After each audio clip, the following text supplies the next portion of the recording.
Hi there, I'm Drew Badger, the world's #1 English fluency guide, and it is a pleasure to welcome you to another advanced listening practice lesson. Hello, let's get started with the show. Well, today, I wanted to talk about just a story, kind of an interesting story, but with a very interesting message, a very powerful message, in fact, and if you apply it in your own life, I'm sure you will see, as I have in my life, some really interesting things happen that this is something especially that if you don't know exactly how something will happen or you're trying to do something new and different, it will help you achieve it much more easily. Well, this is not only for, kind of different things, new things you like to do, things where you don't know exactly how you want to do them, but also things that are maybe a bit more challenging, that require lots of different pieces coming together. So this could be something like building a business or developing fluency, where, again, you're trying to mix many different elements together and get all of them to work well such that you can become a fluent speaker or, a successful entrepreneur or anything else. Anyway, let's get into it. Well, this is a story from about maybe, 2008, or 2006. Yeah, 2006.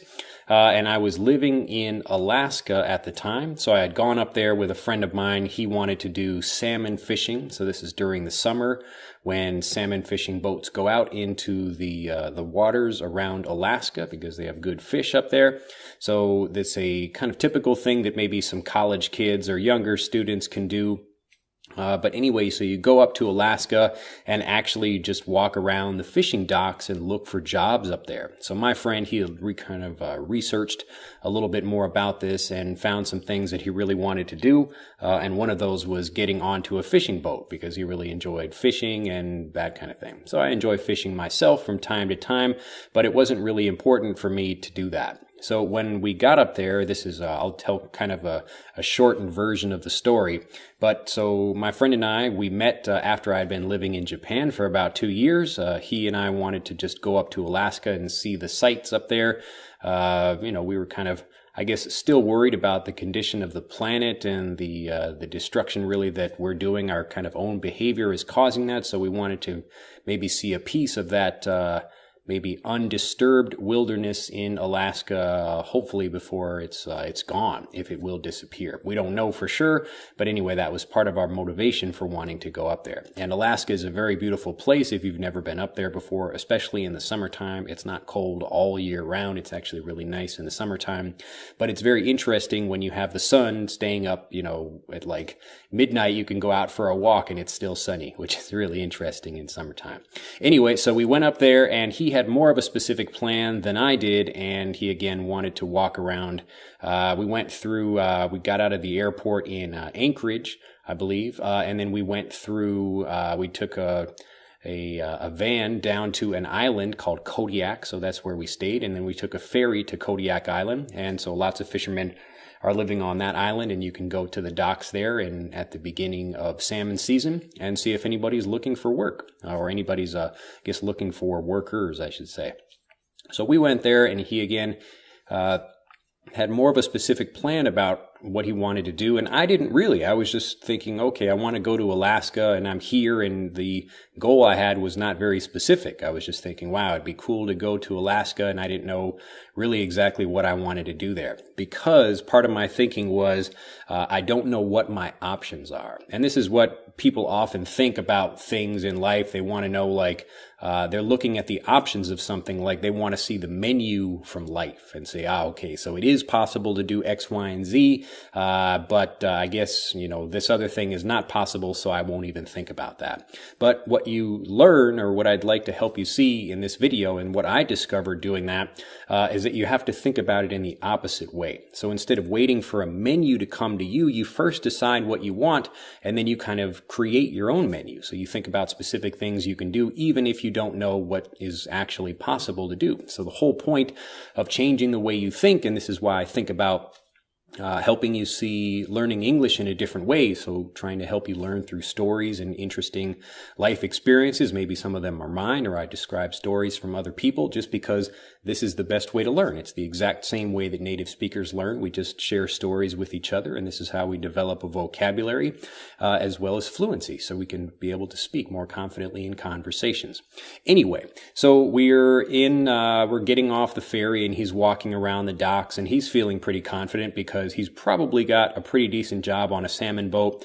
But I'm looking at these salmon boats, and they're actually pretty small, and I'm thinking, well, I don't really want to live on a salmon boat. And the way the job works is if you catch a lot of fish, then you make a lot of money. But if you don't catch much fish, then you don't make much money. So it's kind of you work a lot in order to make a lot of money. And I guess that's good to do if you want to do that. But for me, my reason for traveling to Alaska was really not to do a whole bunch of work. So I wanted to do maybe a little bit of work if that was possible. But we didn't know exactly what was possible. But in my mind, I slowly started thinking about, okay, because I was feeling a little bit nervous, okay, I'm here, and we basically got a one-way ticket to Alaska, and I didn't have much money, so I'm walking around and spending a few days up there, and we were kind of hitchhiking. So this just means to get, you hold out your thumb on the side of the road, and people pick you up, and we're getting around the island that way. But we were hitchhiking, and so for the first maybe 2 or 3 days while we were there, and my friend Kevin, that's his name, he was just looking for work. I was just thinking to myself, trying to get very specific about what I wanted to do. I'd actually thought about maybe doing some gardening up there, trying to find maybe somebody that does some interesting gardening, and I was kind of excited about that idea, but I didn't really know how it would work. But the idea is, instead of thinking, okay, salmon fishing is the only kind of job you can do, so you should get a job doing that. Again, it's looking at life like you're receiving a menu and you're receiving specific options, and then you decide what you want from that. So I started thinking, okay, let's forget about the menu and let me just decide what kind of life would I like to have, or what kind of experience would I like to have in Alaska. And so I was thinking about it, and it occurred to me that what I really wanted to do was get paid to take a tour around Alaska. Now, you can actually pay money to go on a cruise ship and take a tour around Alaska. That's easy to do. But how do you get paid for taking a tour around Alaska? So I was just like, okay, let me put that idea out into the universe, and maybe I'll come up with something. So I was just thinking, okay, Alaska is a beautiful place. I want to maybe do a little bit of work, but not too much. There's no point in coming to Alaska if I'm going to be working all the time. If I'm trying to catch fish and I can't, take a moment to enjoy all the natural beauty around me, then there's no real point in being up there. So I was happy to do a little bit of work, but I really just wanted to get paid, and I didn't need to make, a lot of money, but I wanted to get paid to take a tour around Alaska. So I didn't really know exactly how that would happen, but again, this is the difference between looking at life like you have a menu list of things, or deciding what it is you want and then trying to plan and create something around that. So maybe 2 or 3 days in, we were still, my friend was looking for work, and I was still just trying to think about what I wanted to do, but I had this idea in my head. So while we were hitchhiking, we get picked up by this guy, and he starts asking us questions like, what are you doing up here? And a lot of people on the island are very friendly. Actually, pretty much everyone was very friendly. I don't think I met anyone I didn't like on Kodiak Island. So it's a great place. I highly recommend you go check it out. If you can't get over there, I recommend, what's the name of that movie? It's a Kevin Costner movie about, I think it's called The Guardian. But you should watch that movie, and it shows a little bit of Kodiak and the lifestyle up there. It's an interesting movie about the people that go out and save fishermen. So people that are working for, they're divers, or, basically professional helpers that are out there and working for the Coast Guard, that kind of thing. So anyway, if you want to see that, look up The Guardian with Kevin Costner. It's a really interesting movie, and I highly recommend it. Anyway, so he took us around, and, we were just, I think maybe going from one store back to this room we had rented. Actually, no, we were camping. We were camping for the first couple of days. So we brought a tent out there, and we were just at a campground, but we were going to we were staying at some small room or something like that, using, it for the internet or something. Anyway, we were getting around and this guy picks us up and he's saying, "Oh, like, what do you do? Why are you here?" And my friend was saying, "Well, I'm here to like work on a salmon boat." And I was just like, "Well, I want to like kind of tour around Alaska and like, if I could get paid to do it, that would be pretty cool." And he was like, "Well, we have something like that actually." And, we were starting to get intrigued about that. And so instead of just working on a salmon boat, this guy, he owned a salmon tender boat. Now, I had no idea what tendering was. Certainly never heard of it. And whenever I told people about it, or I'm maybe even telling you about it right now, and you have no idea what that is, but in the fishing industry, you would have a large boat that's kind of sucking the fish that the fishermen catch off of their boats and then bringing that fish back to the canneries. So they can hold many more fish because the boats are larger than a regular salmon boat can, and the salmon boats can remain on the water. So they can keep fishing, deliver the boat or deliver their fish to the other boat, the tender boat that we have, and then we go back and forth to the cannery and then they pull the fish out of that. So it's a very easy position. And all we have to do is operate a little bit of machinery on the boat, but it's pretty much like taking a tour. So we get a little bit of work and then we drive around and just enjoy life on the ocean a little bit. And, we have kayaks on the boat and other things, and we get to eat whatever we want to, and we get to pull up, crabs and fish and other things like that from the ocean and enjoy fresh fish all the time. So again, I had never heard of anything like that, and these are the same boats, these tender boats, which work as crabbing boats in the winter season. So the boats that go out to catch king crabs, that's like really dangerous work, one of the most dangerous jobs. I think you can learn more about this on Deadliest Catch. This is a TV show that talks about that. So my friend actually had gone back and done some crab fishing. I didn't really care about doing that.